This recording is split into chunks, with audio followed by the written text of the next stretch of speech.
Again, I would like to apologize. I'm not an Anglo. My grammar in English sucks. If you want to Google translate in French, you'll see that my French is very good. Thank you, sir. Okay. Sounds good? Yeah, just like speak when. No, yeah. Yeah. Okay, so Richard Beaudry, Mm-hmm. How long have you been teaching At Melbourne or overall? overall? This is my 29th year as a teacher, and I'm retiring, if everything goes well, in June of this year. So would it be fair to say that you've seen a lot of students? I've seen a lot of students. Mhm. Okay. And over the last 29 years, have you noticed any changes in the way they act, the way they speak to you? Students, you mean? Or Students. not the bureaucracy. Students, definitely. My first 4 years were, I've been at Melbourne 25 years, so before it was a completely, fully francophone high school, so you can, for sure you had the parents' support on your side. Then for a different reason, I moved to Toronto, and so for the last 25 years at Melbourne, I would say the discipline have changed for the worse, in the sense that 25 years ago there were some consequences for bad behaviors. I would say, not that my students are bad students, I know you're one of them, and most of my students are very good kids, but I would say for the last, I don't know, maybe 10 years or so, it's like everything for the students first, and there's no consequences. You want examples? What's the result? Absolutely. For instance, like I said, without naming any names, the new policy, the new magic word is you have to accommodate the students. For instance, students, and the magic word for the last 2 years has been anxiety. I'm anxious. I have headaches. I can understand that. There's a stress before an exam. I've been there. I lived through. I was anxious, but now it's getting to a point that they will get a doctor's note so easily. And because of the doctor's note, some of my students this year, actually grade 12, so graduating, I haven't seen them in 2 months, but I have to accommodate those students. So no penalty, no late pay, because they have a doctor's to cover their medical whatever reason is. And I'm sure that you're aware that because it's March break coming up, the majority of those sick kids, they are actually right now flying to Dominican Republic, whatever, for the 1 week, get drunk for $2,000. They are not sick when it's time to have fun, but where's my homework that I'm still waiting for the last 3 months? Well, I am anxious, so I'm not. That's the way I see it. And the administration, well, we have a doctor's note, so it's legit. So that's one, I shouldn't keep on teaching forever. But, I've reached my full pension. I'm not after the money, but that attitude, like no responsibility for your behavior, that makes me becoming more and more fed up with the system. And it has nothing to do with us, the administration at Melbourne. It's the system itself. So don't pretend that I'm trying to say, or it's nothing to do with it. Thank you. You mentioned the bureaucracy, Yeah. obviously, Mhm. and this is a huge problem. Yes. And And again, it's not a person, it's the system. That's what I want to make sure. Yeah. So who's to blame? I have no idea. We're receiving new curriculums. Obviously, they know, people who's listening, that I'm Francophone, and we're receiving new curriculums. Actually, they are 5 years behind what we're supposed to do. And for instance, I'm a Francophone in immersion program, and I know for a fact that students cannot write properly. That's other problems. So the bureaucracy is, now they want to put the emphasis on the less written in French, but more orally. They can't even write properly already, and now they're going to put less emphasis on the, so I don't know where they get their brilliant idea over there above my head. I'm only a teacher and they're, I guess, smarter in a way than me, so they don't see what we have to deal with in the classroom, and they come up with, here's the magic recipe and now you have to apply it, and it doesn't make sense. Well, I think what they're doing is they're putting their trust in these underdeveloped students who are supposed to embrace the system and try to, better themselves given these chances. But really, they don't. They just, Yes. they forget them. They forget the gifts. They forget the thank yous. Yeah. And again, because I'm in immersion program, I'm not saying that.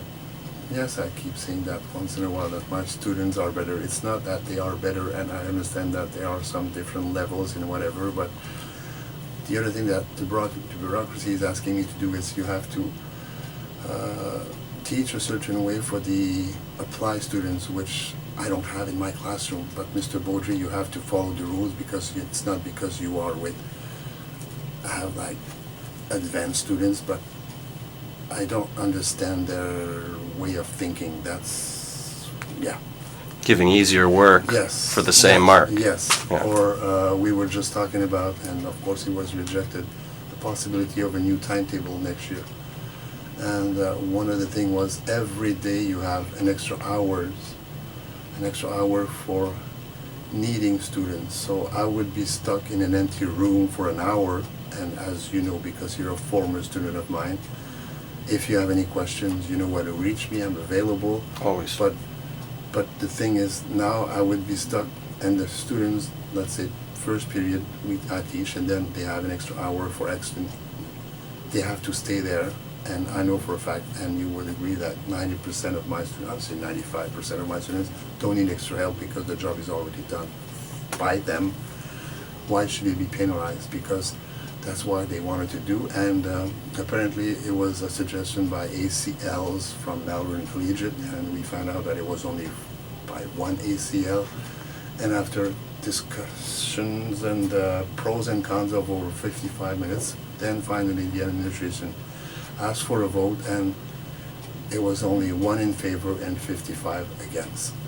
Why wasting our time in something that we don't agree? And the majority of the comments like, I don't mind, I will be sitting in my empty room because my kids don't need help.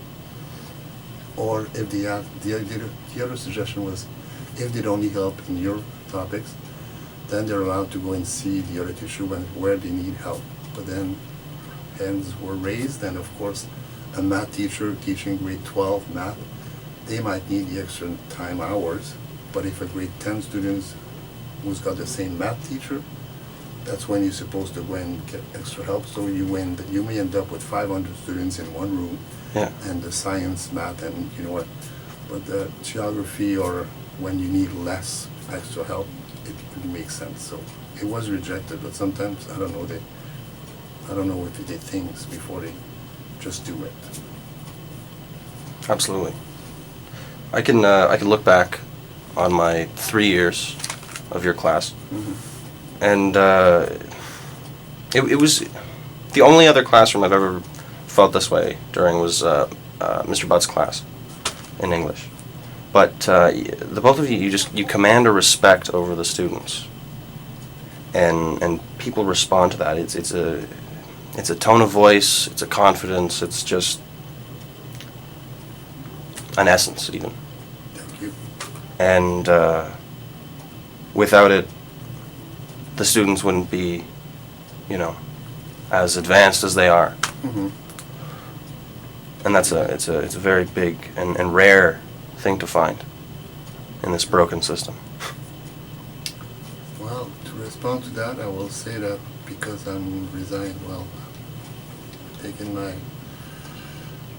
retirement this year, and 2 weeks ago it was the option sheet, so who's taking what next year, and the kids, my grade 10, 11, were asking me who's going to be teaching, and the administration answer was, we will find someone younger and better, and I told that administrator person to start looking back in September, and I got the numbers. I'm not supposed to know, but I know.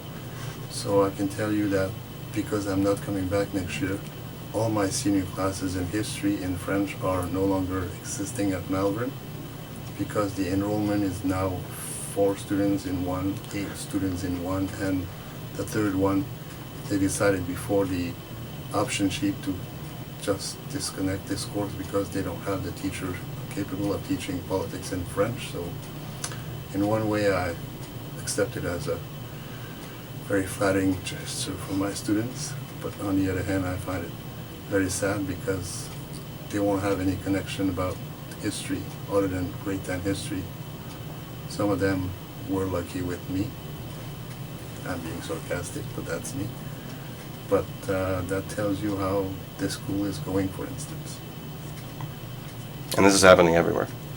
Oh yeah, and it's not only in history. It's the other thing, I may have mentioned that to you before, is the lack of new generation good teachers who can speak French. I don't know where they come from. It's insulting for my language. I think I'm the only,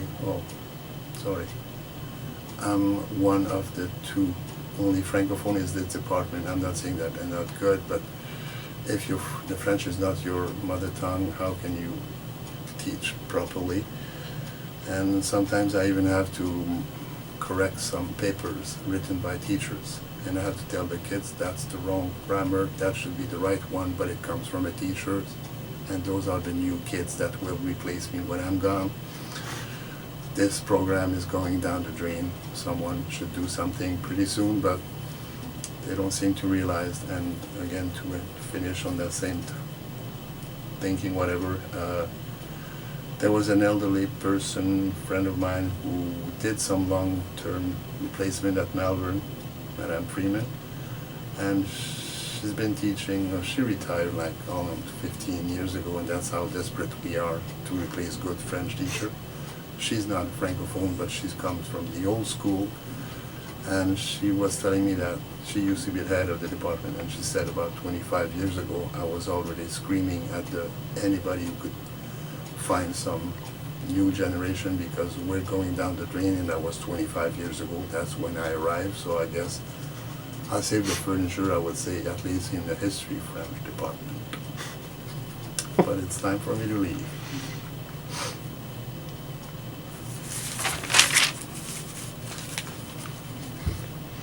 Well, this is kind of a underrated question to go after all that, but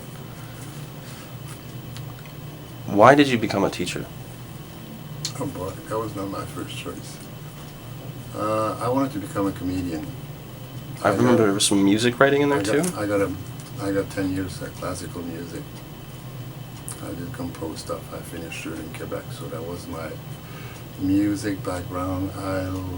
I was 3 years in the play at my school, so I love. And then I made some additions, so it didn't work out. So that was comedian is out. Then I went. No, actually, then my mother. You can't stay at home without a job, so she had connections. I love you, mommy. So she knew someone at the bank. So I was 18 back then. So they were looking for some young people who can speak sort of English and French with some kind of brain and a half, and so I got a job I started as a cashier at CIBC, and after 8 months, I'm not saying that I'm smarter than anybody, after 8 months I was assistant manager at some of the branches at CIBC in Sherbrooke. At 19 I was a loan officer. Then they gave me my final permanent office, and when I walked there, sorry my language, I walked there and I was the assistant manager. The manager was a lady. I was 19, she was 2,000 years old. And the first thing she said, my name is this, I don't like working with men, I don't like working with young men, so I'm gonna make your life miserable. And as you know, I could be very stubborn. I stuck at that bus.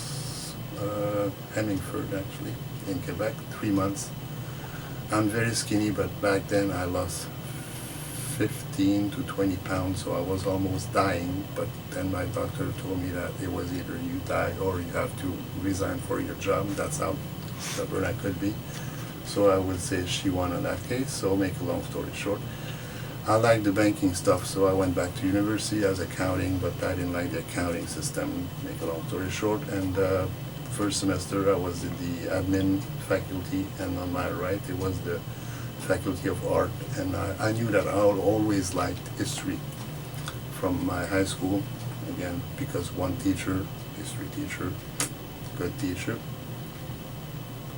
and during the break, smoke time back then, I went to the next faculty and I registered, and I was a history student, and I never finished my first term in administration because I would have finished, so you can see that I'm not that smart. My average was 4E and a D minus after one semester, but because I resigned before the deadline, it was never on my transcript.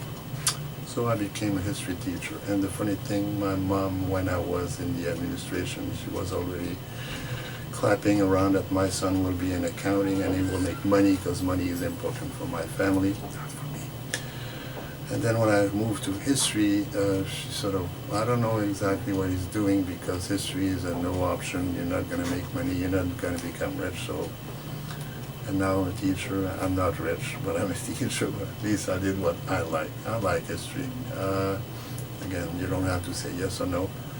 A good history teacher should be a good storyteller. That's why my theater background, my doing play background. I know I can be funny in a sense, but I don't mind if the students are laughing at me because I know they will remember. So that's why I became a teacher. It's a long whatever. Do I regret it? No. Is there some period? Of course, there's sometimes that, yeah, but there always been more like percentage, like I don't even know, 30%, that's a lot. But every year I said if I hate it more than 50%, and you know that I respect my students, it wouldn't have been fair to come back like the majority of those teachers right there at Malvern. I'm just here for the money, and I'm quoting a teacher at Malvern who still teach at Malvern. So I would have left before my full retirement, but I think I did my job, and well, the response from my students by telling me that if you're not there, we're not taking your courses, that says also. Absolutely. We're going to have to take a little break. No problem. Is it loud? I was telling you, you should go see the doctor. That's a concussion. There's a concussion. And then I mentioned, be careful. I know it could be serious. And sometimes you can be exempted for exams. You should have seen the lights in her eyes. But then she said, no, because this weekend I have a competition for my teams. And if I don't go there, I will let them down. So she may have another concussion. She went on the weekend doing her crap, whatever sports. And then she went to the doctor and she got a concussion and she was exempt for all her exam, and that was last year, 2014. That's the kind of paperwork and medicine that pisses me off. Sorry, my language. No, that's why I'm fed up with that crap. Well, like I said, I know some people it's serious and some people are. I have another one. It's been almost a year and a half, but she's still, what did I miss? Those kind of responsible students I like, but those, sorry, diva, mommy dearest, that, and there's nothing we can do because there's no consequences, like I said before.